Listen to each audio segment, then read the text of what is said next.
Hi everyone, it's Mrs. Torrance. I'm going to be reading another fable by Leo Leone, and it's called Alexander and the Wind-Up Mouse. Alexander and the Wind-Up Mouse.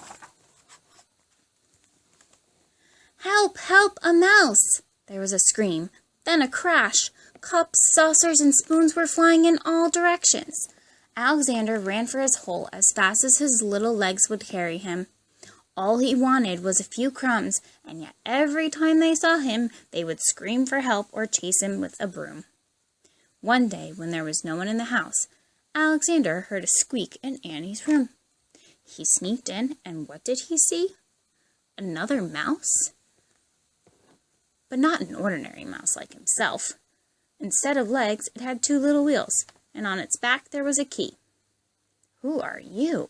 asked Alexander. "I am Willie the Wind-Up Mouse, Annie's favorite toy. They wind me to make me run around in circles. They cuddle me, and at night I sleep on a soft white pillow between the doll and a woolly teddy bear. Everyone loves me." "They don't care much for me," said Alexander sadly, but he was happy to have found a friend. "Let's go to the kitchen and look for crumbs," he said. "Oh, I can't," said Willie. "I can only move when they wind me, but I don't mind. Everybody loves me." Alexander, too, came to love Willie. He went to visit him whenever he could. He told him of his adventures with brooms, flying saucers, and mousetraps. Willie talked about the penguin, a woolly bear, and mostly about Annie. The two friends spent many happy hours together. But when he was alone in the dark of his hideout, Alexander thought of Willie with envy. "Ah," he sighed, "why can't I be a wind-up mouse like Willie and be cuddled and loved?" One day, Willie told a strange story. "I've heard," he whispered mysteriously, "that in the garden, at the end of the pebble path, close to the blackberry bush, there lives a magic lizard who can change one animal to another."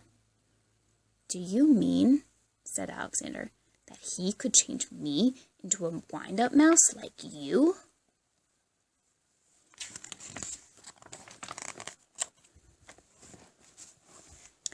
That very afternoon, Alexander went into the garden and ran to the end of the path.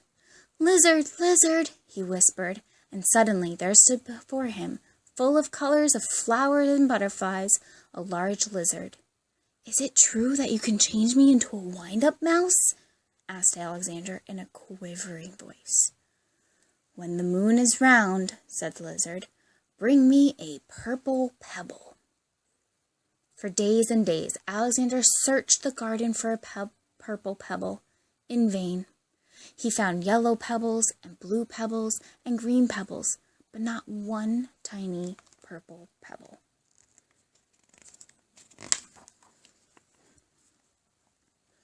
At last, tired and hungry, he returned to the house.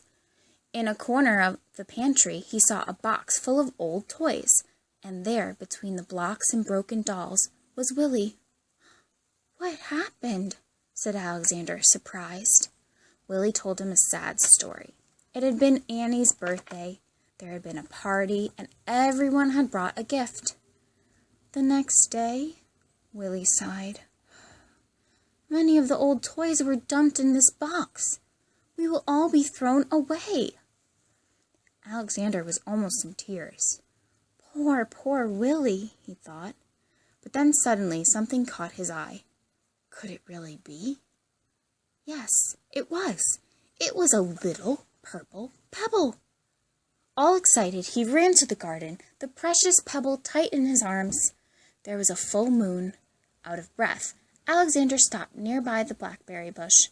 "Lizard, lizard in the bush," he called quickly.